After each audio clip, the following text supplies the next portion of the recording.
नमस्कार दोस्तों, कैसे हैं आप लोग। मैं विपुल तोंगड़। फिर से हम अपने जो टॉपिक हमारा बीच में रह गया था उसको हम कंप्लीट करेंगे, that is crude drugs and there classification.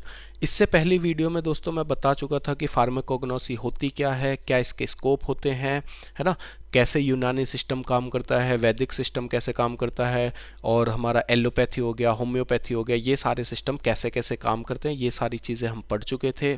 उसके बाद मैंने आपको 7 तरीके के क्लासिफिकेशन बता दिए थे। अब इस वीडियो में हम आगे एक एक करके वही सारे क्लासिफिकेशन को हम एक साथ पढ़ना शुरू करेंगे। तो चलिए दोस्तों शुरू करते हैं। तो जैसा कि मैंने आपको बताया था कि alphabetical classification, morphological classification, taxonomical, pharmacological, chemical classification, chemotaxonomical classification, तो यही सारे क्लासिफिकेशन अब हम एक एक करके पढ़ना शुरू करेंगे। तो चलिए, इसमें पहला है हमारा अल्फ़ाबेटिकल क्लासिफिकेशन। तो अल्फ़ाबेटिकल क्लासिफिकेशन क्या होता है, ये नॉर्मली हम कह सकते हैं कि जब हम क्रूड ड्रग्स को उनके अल्फ़ाबेटिकल फॉर्म में क्या कर दें, अरेंज कर दें उसकी इंग्लिश डिक्शनरी के हिसाब से, तो उसको हम बोल देते हैं अल्फ़ाबेटिकल क्लासिफिकेशन, है ना। जैसे कि आपने देखा होगा मेडिकल स्टोर्स के अंदर जो दवाइयाँ रखी होती हैं, वो जो कीपर जो होता है, जो उनको बेचता है, सेलर्स जो होता है जिसको हम फार्मासिस्ट बोल देते हैं, वो करता क्या है, उनको अल्फ़ाबेटिकली रख देता है। जैसे कि ए नाम की जितनी भी दवाइयाँ हैं उनको पहले रख देते हैं, बी नाम की जितनी भी दवाइयाँ हैं उनको सेकंड नंबर पे, C D and so on. तो इसी तरीके के क्लासिफिकेशन को हम बोल देते हैं क्या, अल्फ़ाबेटिकल क्लासिफिकेशन। अब इस अल्फ़ाबेटिकल क्लासिफिकेशन के एडवांटेज डिएडवांटेज पढ़ने से पहले मैं आपको थोड़ा सा एग्जांपल दे देता हूँ कैसे। जैसे अल्फ़ाबेटिकल के अंदर हमारे जो जितने भी हमारे फार्माकोपिया है ना, जो आपने पढ़े होंगे, इंडियन फार्माकोपिया हो गया 1955, है ना। उसके बाद में आईपी आया था इसका 1966 में, फिर ब्रिटिश फार्माकोपिया। तो इन्हीं सभी ने जो है रिकमेंड भी किया है कि हमें अल्फ़ाबेटिकली रखना चाहिए चीज़ों को, क्या इनके एडवांटेजेस होते हैं, क्या इनके डिसएडवांटेजेस होते हैं। उसको पढ़ने से पहले हम जो है बात करते हैं कि भाई अगर हमें अल्फ़ाबेटिकली लगाना हो तो कुछ ड्रग्स को हम कैसे लगा सकते हैं, है ना। तो जैसे मैं कह दूं कि सबसे पहले ए नाम के शुरू करते हैं। तो ए नाम में मेरे को याद आ रहा है अकेशिया, ए नाम में मेरे को याद आ रहा है अगर, ए नाम में मेरे को याद आ रहा है आंवला, फिर मेरे को बी नाम से याद आ रहा है मेरे को भेल, बेंजोइन, बी वैक्स, है ना। इसके साथ साथ में अगर मैं सी की बात करूँ तो कैटेशू, सिनकोना, सिन्नामन, ये सारे हमारे सी नाम से हो गए। फिर डी की बात करते हैं तो धतूरा हो गया, डिजिटेलिस हो गया। ई की बात करते हैं तो एफिड्रा हो गया, अर्गोट हो गया, यूकलिप्टस हो गया, है ना।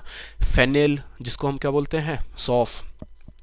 जी की बात करते हैं तो जिंजर हो गया, है ना। और एक गोखरू हो गया, है ना।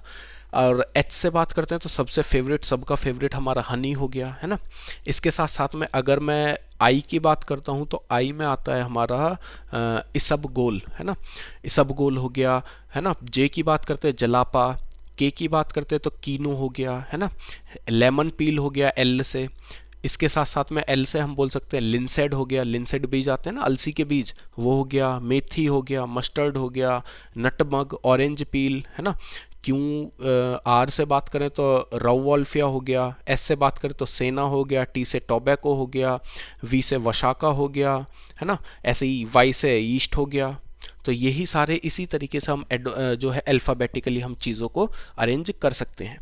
अब इसके एडवांटेजेस क्या हो सकते हैं, तो एक तो ये सिंपली मेथड है जिसमें हम चीज़ों को इजीली लोकेट कर सकते हैं, उनको ट्रेस कर सकते हैं, है ना। कि भाई मान लो कोई दुकान पे आया और उसने कह दिया जी मेरे को चाहिए कैलपॉल, है ना, एक टैबलेट होती है पैरासीटामोल, कैलपॉल चाहिए, तो वो डायरेक्टली कहाँ पर जाएगा, सी नंबर के बॉक्स पर जाएगा, वहाँ से कैलपॉल सिंपली निकालेगा और आपको दे देगा। अब सपोज करो कि कैलपॉल को हमने मतलब दवाइयों को अल्फ़ाबेटिकली ना लगा करके डायरेक्टली ऐसे ही रख दिया रैंडमली, है ना, तो फिर तो उसको पूरी दुकान में ढूंढनी पड़ेगी कि कहाँ है कैलपॉल, है ना। तो इस वजह से अल्फ़ाबेटिकली ऑर्डर हमको सिंपली चीज़ों को जो है ईजिली क्या करने में हेल्प करता है, ईजिली अरेंज करने में हेल्प करता है ना। अगर कोई नॉन टेक्निकल, मान लो कि किसी फार्मासिस्ट को लंच पे जाना है ना, और उसके पास में कोई दूसरा बंदा नहीं है, तो वो किसी अगर नॉन टेक्निकल बंदे को भी वहाँ पर बिठा दे तो वो भी सिंपली अल्फ़ाबेटिकली किसी भी दवाई को निकाल करके ईजिली दे सकता है। तो ये सारे इसके एडवांटेज थे। इसके साथ में अगर डिसएडवांटेज की बात करें तो साइंटिफिक नेचर जो है ड्रग का उसको हम आइडेंटिफाई नहीं कर सकते कि भाई ये किस नेचर का है। कि जैसे मैं कह दूं जी, अगर सी नाम से जितने भी ड्रग्स हैं कि जो सी नाम के जितने भी ड्रग्स हैं वो कैसे हैं, नारकोटिक्स हैं, एंटी नारकोटिक्स हैं, एंटी न्यूप्लास्टिक है, डिप्रेजेंट्स हैं, स्टिमुलेंट है, एनाल्जेसिक है, एंटी हाइपरटेंसिव है या डिप्रेजेंट है ना। तो इस तरीके से हम चीज़ों को क्लासिफाई नहीं कर सकते, ना उसके ओरिजिनल सोर्स को हम जान सकते हैं। तो ये इसके डिसएडवांटेज थे। जो मैं अभी आपको एग्जांपल बता रहा था उनमें से कुछ एग्जांपल ये हैं ABC से करके, है ना। तो ये आप एक बार पढ़ लीजिएगा। उसके बाद में सेकंड की बात करते हैं, मॉर्फोलॉजिकल क्लासिफिकेशन। तो मॉर्फोलॉजिकल, जैसा आपको नाम से ही पता पड़ रहा है, मॉर्फो मतलब किसी भी बॉडी, मतलब किसी भी जो ऑर्गेनिज्म है उसकी एक तरीके से बोल सकते हैं एक्सटर्नल स्ट्रक्चर, है ना, कि कहाँ से उसको हमने गेन किया है। तो यहाँ पे क्रूड जो ड्रग्स होते हैं वो ग्रुप में होते हैं उनकी सेल्यूलर रिप्रेजेंटेशन के हिसाब से या फिर उनकी मॉर्फोलॉजी के हिसाब से।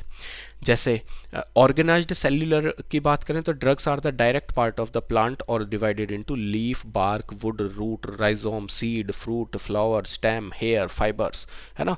तो जितने भी हमारे ड्रग्स हैं वो अलग अलग तरीके से क्या होते हैं, क्लासिफाइड होते हैं कि भाई कौन सा लीव से मिला है, कौन सा जो है हमारा वुड से मिला है, कौन सा बार्क से मिला है, कौन सा फ्लावर से मिला है, कौन सा उसकी स्टेम से मिला है। तो इसी तरीके से जो हम डिवाइड करते हैं उनको मॉर्फोलॉजी के हिसाब से, उनको हम बोल देते हैं मॉर्फोलॉजिकल क्लासिफिकेशन, है ना।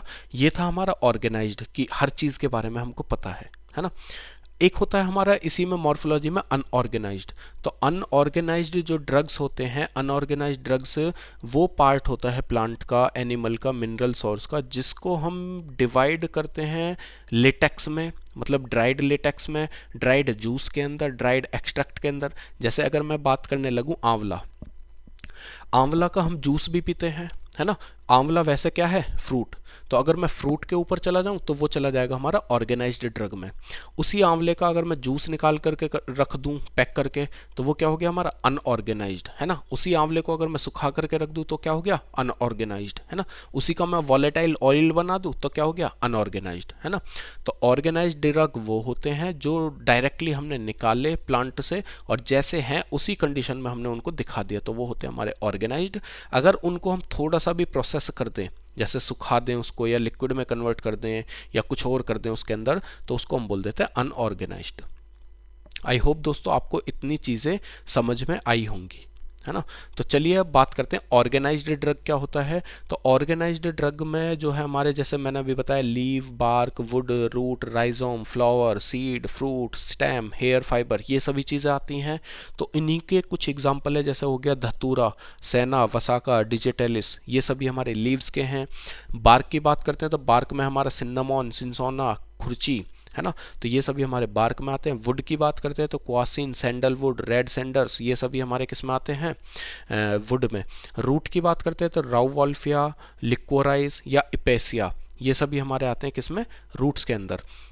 राइजोम में आते हैं हमारे जिंजर, पोडोफाइलम, टर्मरिक। फ्लावर में आते हैं हमारे क्लोव, सेफ्रॉन, पायरिथ्रियम, है ना। इसके बाद सीड्स की बात करते हैं तो नटमग हो गया, है ना, न्यूमैक्स वोमिका हो गया, लिंसेड हो गया, इसपकोल हो गया, ये सब आते हैं हमारे सीड्स के अंदर। फ्रूट्स में फेनल, कोरेंडर और दिल्ली, है ना। तो ये सभी हमारे आते हैं फ्रूट के अंदर। स्टेम के अंदर बात करते हैं तो एफिड्रा हो गया। हेयर एंड फाइबर के अंदर बात करते हैं तो कॉटन, हेम्प, सन हेम्प, जूट, ये सभी हमारे आते हैं हेयर फाइबर के अंदर। इसके बाद अगर मैं बात करूं अनऑर्गेनाइज्ड की तो ड्राइड लेटेक्स में आता है हमारा ओपियम हो गया, पेपेन हो गया, है ना। ड्राइड जूस के अंदर एलोय हो गया, कीनू हो गया, है ना।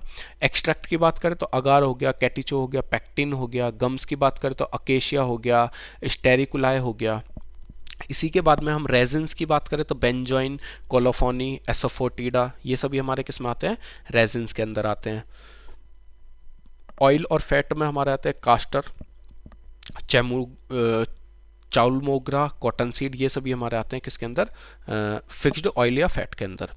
वैक्सेस की बात करते हैं तो बी वैक्स हो गया, स्पर्मेटिसिटी हो गया, ये सभी किस में आते हैं हमारे वैक्सेस में, मतलब मोम के अंदर। वॉलेटाइल ऑयल्स होते हैं कोरेंडर, सिन्नामॉन और क्लोव। वॉलेटाइल का मतलब होता है कि वो कंपाउंड जो इजीली जो है वेपर फॉर्म में कन्वर्ट हो जाए तो उनको हम बोल देते हैं वॉलेटाइल ऑयल, एनिमल प्रोडक्ट के अंदर बी वैक्स हो गया, और क्या बोलते हैं उसको, सार्क का लिवर कॉर्ड ऑयल हो गया, जिलेटिन हो गया, हनी हो गया, ये सभी आते हैं हमारे एनिमल प्रोडक्ट के अंदर। मिनरल्स की बात करें तो कैओलिन हो गया, टैल्क हो गया, बेंटोनाइट हो गया, ये सभी हमारे आते हैं मिनरल्स के अंदर। इसके बाद अगले इसके अगर मैं एडवांटेज और डिसएडवांटेजेस की बात करूं तो ये सिस्टम जो है क्लासिफिकेशन का ज़्यादा कन्वीनियंट है प्रैक्टिकल स्टडी के लिए, है ना। कि स्टडी मतलब कि हम जो है केमिकल नेचर को जब हमें इजीली नहीं पता कि भाई कौन सा केमिकल नेचर है इसका, है ना, तो एरोमेटिक है, एलिफेटिक है, हाइड्रोकार्बन है, क्या है, तो जब ये चीज़ें नहीं पता होती हैं तो हम मोर कन्वीनियंटली प्रैक्टिकल स्टडी कर सकते हैं कि हाँ भाई ये क्या है, कि ये छाल है ना, तो छाल हमने निकाल ली, उसको हमने इजीली स्टडी कर लिया। डिसएडवांटेज की अगर बात करें तो इसमें डिसएडवांटेज है कि ये कोई बायोलॉजिकल सोर्स का आइडिया नहीं देता है, क्या केमिकल कॉन्स्टिट्यूएंट इसके अंदर मिक्स है, इस सब चीज़ों का ये कोई आइडिया नहीं देता। When different part of plant contain different chemical, जैसा कि मैं कहने लगूं कि भाई रोज़ के अंदर में ऑइंटमेंट भी होता है ना, और रोज़ के अंदर में हमारा एरोमेटिक कंपाउंड भी होता है जो हमें खुशबू देता है ना, तो दोनों चीज़ें प्रेजेंट होती हैं, तो इनका मतलब यही है कि एक पार्ट डिफरेंट टाइप के हमारे क्या कर सकता है, एक्सट्रैक्ट रिलीज कर सकता है, तो इसकी हमें नॉलेज नहीं हो सकती इसके अंदर। केमिकल क्लासिफिकेशन की बात करते हैं क्रूड ड्रग का, तो जो क्रूड ड्रग हैं वो डिवाइड होते हैं डिफरेंट केमिकल नेचर के अंदर, डिफरेंट केमिकल ग्रुप के अंदर, है ना। तो केमिकल का मतलब है कि कैसा उसका नेचर है खुद का, तो उस चीज़ के ऊपर हम इसको डिवाइड कर सकते हैं, है ना। तो जैसे कि अगर मैं सिंपली इसकी डेफिनेशन की बात करूं तो chemical nature of their most important constituent present in the drug to which the pharmacological therapeutic activity is attributed. तो केमिकल नेचर का मतलब क्या है कि कौन सा ड्रग जो है हमारा मेनली किस थेराप्यूटिक या फार्माकोलॉजिकल एक्टिविटी के लिए यूज़ किया जाता है, उस चीज़ का मतलब है हमारा केमिकल क्लासिफिकेशन में। जैसे मैं एक एग्जांपल देता हूँ, धतूरा हो गया, लोबिया हो गया, ये मेनली हमारे एल्केलॉइड होते हैं, है ना। अगर मैं बात करूँ क्लोव हो गया, यूक्लिप्टस हो गया, सिन्नामॉन हो गया, है ना, तो ये मेनली हमारे वॉलेटाइल ऑयल होते हैं। अगर मैं बात करूँ सार्क लिवर ऑयल हो गया, ईस्ट हो गया, इंसुलिन हो गया, तो ये हमारे क्या होते हैं, विटामिन होते हैं। और अगर प्रोटीन और एंजाइम की बात करूँ तो जिलेटिन और पेपेन हमारे प्रोटीन होते हैं। तो इनका सभी का एक अलग केमिकल हुआ ना, एक अलग तरीके से ये क्या करते हैं, एक अलग इफेक्ट शो करते हैं ना, तो इस वजह से इनको हम बोल देते हैं केमिकल क्लासिफिकेशन। जैसा मैंने अभी बताया था आपको कि जो एल्केलॉइड्स होते हैं उनके अंदर क्या क्या प्रेजेंट है, धतूरा, वसाका, ये सारी चीज़ें, विनका हो गया, लोबिया हो गया, इनके अंदर क्या प्रेजेंट होते हैं, एल्केलॉइड्स, है ना। अगर मैं बात करूँ ग्लाइकोसाइड्स किस किस के, तो कसारा हो गया, सेन्ना हो गया, डिजिटलिस हो गया, इन सब के अंदर होते हैं ग्लाइकोसाइड्स। टेनिन्स, कैटेचू, मैरोबालन, है ना, अशोक, इन सब के अंदर होते हैं हमारे टेनिन्स। वॉलेटाइल ऑयल की बात करें तो क्लोव, यूक्लिप्टस और सिन्नामॉन। लिपिड्स की बात करें तो कास्टर ऑयल, बी वैक्स और अरेकेशी ऑयल, तो इन सब के अंदर लिपिड प्रेजेंट होते हैं। कार्बोहाइड्रेट तो अकेशिया, अगार, हनी, लिंसेड, इन सब के अंदर कार्बोहाइड्रेट प्रेजेंट होते हैं, है ना।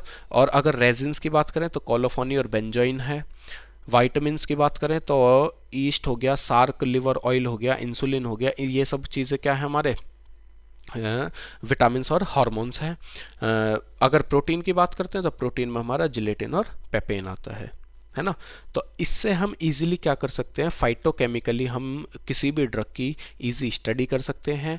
थेरापेटिक एक्टिविटी जो है हम केमिकल नेचर के हिसाब से बता सकते हैं, है ना।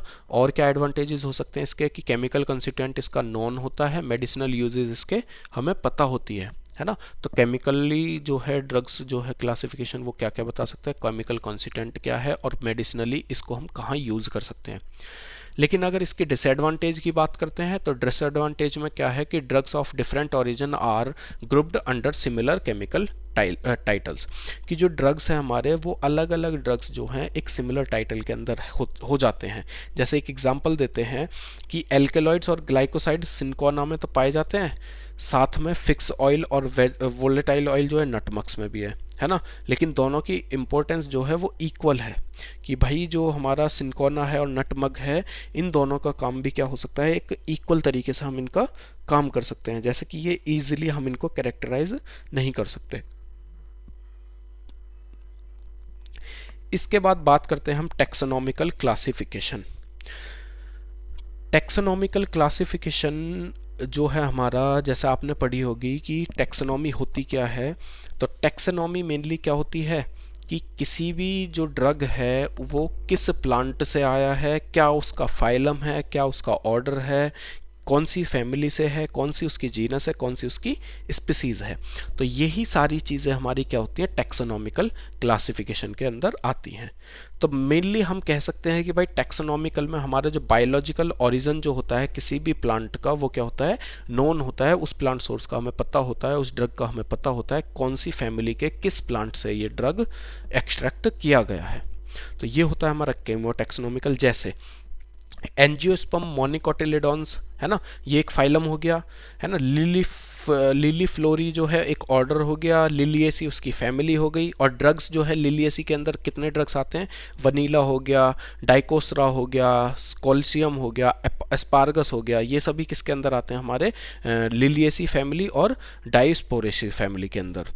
इसके बाद एंजियोस्पर्म की बात करते हैं तो पेपरवेलेज, पेपरवेसी और ओपियम ड्रग इससे निकलता है ना। रोजेली में क्या होता है, रोजेल्स होता है, एलमंड हो गया, रोज ऑयल हो गया, है ना। लेग्यूमिनेसी में क्या होते हैं, लेग्यूम्स मिलते हैं, जैसे ग्लाइकोराइजा हो गया, सेना हो गया। रूटेसी, रूटेल्स ऑर्डर है, रूटेसी फैमिली है ना। तो इसके अंदर क्या क्या है, बेल हो गया, लेमन हो गया, ऑरेंज हो गया। तो ये सभी चीज़ें हमारी किस में मिलती है, रूटेसी में। रेमनेसी की बात करते हैं तो कसारा हो गया, मालवेसी हो गया तो कॉटन, है ना। मालवेसी फैमिली के अंदर क्या प्रेजेंट होता है, कॉटन। इसके बाद अम्बिलेसी, अम्बिलीफेरी फैमिली की बात करते हैं तो कोरेंडर हो गया, कैरावे हो गया, फेनल हो गया, ये सभी किसके अंदर आते हैं, अम्बिलेसी फैमिली के अंदर। जेनिटेनेलेज की बात करें तो इसमें लोगिनेसी आता है जिसमें नक्स वोमिका आता है। जेनिटेशी आता है जिसमें चिरायता बोलते हैं जिसको हम, वो आता है। एपोसाइनेसी के अंदर खुरची या फिर स्ट्रेप्टोफेंथस आता है ना। तो कीमोटैक्सोनॉमिकल ड्रग के अंदर जो हम अगर बात कर सकते हैं कि भाई इसके जो एडवांटेजेस हैं वो क्या क्या हो सकते हैं, तो कीमोटैक्सोनॉमिकल के एडवांटेज क्या हैं कि इसके ड्रग का ओरिजिन हमें पता होता है कि भाई ड्रग हमारा इजीली कहाँ से हमें अवेलेबल हुआ है। तो अगर हमें ये सारी चीज़ें पता है तो हम इसको ईजिली क्या कर सकते हैं, क्लासिफिकेशन भी इसका कर सकते हैं। डिसएडवांटेज की बात करते हैं तो इसमें बड़ा ही क्रिटिसिज्म है कि भाई रिकॉग्नाइज या ऑर्गेनाइज्ड और अनऑर्गेनाइज्ड ड्रग को हम कैसे रिकॉग्नाइज करें, है ना। दूसरा है ये सिस्टम फेल होता है to face into account of chemical nature, chemical nature क्या है ड्रग का उसके ऊपर फेल हो जाता है। कहाँ ये काम करता है उसके ऊपर फेल हो जाता है। तो ये ड्रग जो है अल्टरनेटिव जो है किसी भी ड्रग का उसको हम कंसीडर नहीं कर पाते हैं। जैसे अगर मैं बात करूं कि फ्लावर सीड कैप्सूल जो है ना, ये सारी चीज़ें, धतूरा हो गया, बेलीडोना हो गया, स्ट्रॉन्सियम हो गया, इनके अंदर होते हैं। साथ के साथ यही सारी चीज़ें हमारे सोलिनेसी फैमिली के अंदर भी तो आते हैं। तो इनको हम ईजिली क्या नहीं कर पाते, अल्टरनेटली इनको हम क्लासीफाई नहीं कर पाते हैं। फार्माकोलॉजिकल क्लासिफिकेशन की बात करते हैं तो the crude drugs are grouped according to pharmacological action, मतलब थेराप्यूटिकली एक्शन के हिसाब से हम क्या करते हैं, ड्रग्स को क्लासिफाई कर देते हैं, है ना। तो उसके हिसाब से हम इजीली बता सकते हैं कि भाई कौन सा ड्रग किस तरीके का काम करेगा, कहाँ जा कर के वो काम करेगा। तो वही सारी चीज़ें हमारी आ जाती हैं फार्माकोलॉजी में। तो अगर हम बात करें क्वासिया, सिंकोना या जेनिटेरियन, तो ये जो है बिट्री में ये ज़्यादा अच्छे तरीके से एक्शन करते हैं। कैर्मिनेटिव्स के अंदर अगर मैं बात करूँ तो दिल, क्लोव, फेनल, कोरेंडर, है ना। मतलब चक्कर वगैरह आए या गैस बने या ये सारी चीज़ें हों तो उसके अंदर हम फेनल का यूज़ कर सकते हैं। एमिटिक्स की बात करें तो इपकेशी है ना। इसके साथ में एंटी अमेबिक जो हमारा अमीनोसिस कर देता है पेट के अंदर, मेनली इंटेस्टाइन के अंदर, तो उसमें हमारा खुरची हो गया, इपिकेस हो गया, ये दोनों चीज़ें काम आती हैं। लेग्जेटिव की बात करें, मतलब आपके पेट में अगर गैसेस वगैरह ज़्यादा बनती हैं, इजीली आप स्टूल पास नहीं कर पाते हैं, तो उसके लिए हमारे पास क्या है, अगार है, इसबगोल है। परगेटिव की बात करें तो अगर आपको जो है मतलब गैसेस बनती है, कॉन्स्टिपेशन की ज़्यादा दिक्कत होती है, तो सेना हो गया, कास्टर ऑयल हो गया, इनका हम यूज़ कर सकते हैं। एक्सपेक्टोरेंट की बात करते हैं तो लिक्वेरेसिया हो गया, वसाका हो गया, इपकेसी हो गया। एंटीटसिव की बात करते हैं तो ओपियम जो है हमारा बलगम क्रिएट नहीं होने देता। ब्रांकियोडाइलेटर्स की बात करें तो एफेड्रा हो गया, टी हो गया, ये क्या करते हैं, हमारी ब्रोंकाइस को डायलेटेट कर देते हैं ताकि हमें ईजिली क्या हो सके, ईजिली हम ब्रीद कर सकें। कार्डियोटॉनिक की बात करें तो डिजिटेलिस हो गया, स्क्विल हो गया, स्ट्रेप्टेंथस हो गया, है ना। तो ये सारी जो दवाइयाँ ये कहाँ काम आती है, हमारी कार्डियोटॉनिक्स में। मतलब कि अगर हमारा हार्ट अनइवन काम करता है तो वहाँ पे हमारी ये सारे ड्रग्स काम आते हैं।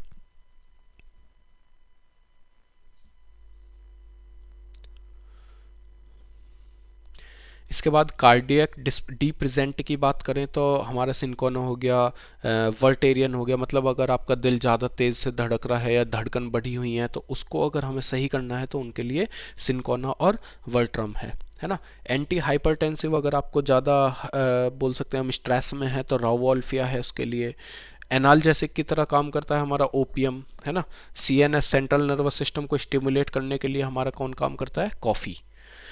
डिप्रेजेंट करने के लिए मतलब उसको एक तरीके से इनएक्टिव करने के लिए सीएनएस को हमारा ओपियम काम करता है। एंटी स्पास्मोडिक की बात करें तो वो बेलिडोना हो गया। एंटी नियोप्लास्टिक, एंटी कैंसर की बात करें तो विनका हो गया, पोडोफाइलम हो गया। एंटी रिथमेटिक्स की बात करें तो इसके अंदर आता है अकोनाइट हो गया, गूगल हो गया, कॉल्सियम हो गया। हेलमंथ्स की बात करें, जो हेलमंथ्स को मतलब पेट में कीड़े वगैरह को मार दे तो उसके में आता है विडाग हो गया, क्वासिया हो गया, मेलफेर्न हो गया, है ना। एस्ट्रिगनेंट की बात करें तो कैटेशू हो गया। एंटी मलेरियल सिंकोना या अल्टीमिसिया हो गया। लोकल एनेस्थीसिया की बात करें तो कोका हो गया। इसके बाद इसके एडवांटेज, सबसे बड़ा इसका एडवांटेज है कि अगर जो केमिकल कॉन्स्टिट्यूएंट है क्रूड ड्रग के वो भी नॉन नहीं है तो भी हम ड्रग्स को क्लासिफाई कर सकते हैं उनके बेसिस पे, किसके, थेराप्यूटिकल यूजेस के बेसिस पे। अगर डिसएडवांटेज की बात करें तो regardless of morphology, taxonomical status और केमिकल नेचर, जो ड्रग्स हैं वो ग्रुप्ड होते हैं एक साथ कि वो एक सिमिलर फार्माकोलॉजिकल या फिर हम कह सकते हैं थेराप्यूटिक इफेक्ट शो करते हैं। सेम सेकंड है जैसे सेना हो गया, कास्टर ऑयल हो गया, जलापिया हो गया, कोल्कसिंथ हो गया, ये सभी एक साथ होते हैं एज अ परगेटिव लैक्सेटिव, क्योंकि ये एक फार्माकोलॉजिकल एक्शन इनका सेम होता है। लेकिन फैमिली की बात करते हैं तो फैमिली इनकी अलग अलग होती है। तो आई होप आपको इतना तो समझ में आया होगा। बस थोड़ी देर में ही हम इसको ख़त्म करने वाले हैं, तो प्लीज़ बने रहिए साथ में। फिर है chemotaxonomical classification of crude drug. Chemotaxonomical classification जैसे इसके अंदर आ रहा है, कीमो मतलब केमिकल, टेक्सोनॉमिकल मतलब टेक्सोनॉमी, कि केमिकल और मतलब केमिकल सिंथेटिक बात कर सकते हैं कि कौन सा प्लांट कैसा केमिकल रिलीज करता है, उसके बिहाफ पर भी हम इनको क्या कर सकते हैं, क्लासिफाई कर सकते हैं। तो हम सिंपली कह सकते हैं कि कीमोटेक्सोनॉमी का मतलब होता है कि डिफरेंट काइंड के केमिकल एक ही प्लांट से जो रिलीज़ किए जाते हैं उनकी स्टडी को हम बोल देते हैं कीमोटेक्सोनॉमी, है ना। क्योंकि हमें पता है एक प्लांट अलग अलग तरीके के केमिकल्स रिलीज़ करता है। ऐसा नहीं है कि भाई एक प्लांट है तो वो केवल एल्केलॉइड ही रिलीज़ करेगा या ग्लाइकोसाइड्स ही रिलीज़ करेगा। हो सकता है वो एक साथ में एल्केलॉइड भी रिलीज़ कर दे, ग्लाइकोसाइड भी रिलीज़ कर दे, उसके साथ साथ में फ्लेवेनॉइड्स भी रिलीज़ कर दे, रेनिन रिलीज़ कर दे, टेनिन रिलीज़ कर दे। तो ये सारी चीज़ें, इन सभी की चीज़ों की स्टडी जो होती है हमारी कीमोटेक्सोनॉमी के अंदर होती है। तो ट्रोपेन एल्केलॉइड जनरली जो है सोलिनेसी फैमिली में दिखता है। वॉलेटाइल ऑयल्स जो है हमारे अम्बिलीफेरी में या रूटेसी दोनों ही फैमिली में दिखते हैं, है ना। तो ये सारा हमारा कीमोटेक्सोनॉमिकल के ऊपर था। आई होप दोस्तों आपको वीडियो अच्छी लगी होगी। इस वीडियो से आपको थोड़ी बहुत भी हेल्प अगर मिली हो तो हमारी वीडियो को लाइक कीजिए, हमारे चैनल को सब्सक्राइब कीजिए और जितना हो सके उतना इस वीडियो को शेयर कीजिए। थैंक यू दोस्तों, थैंक यू सो मच।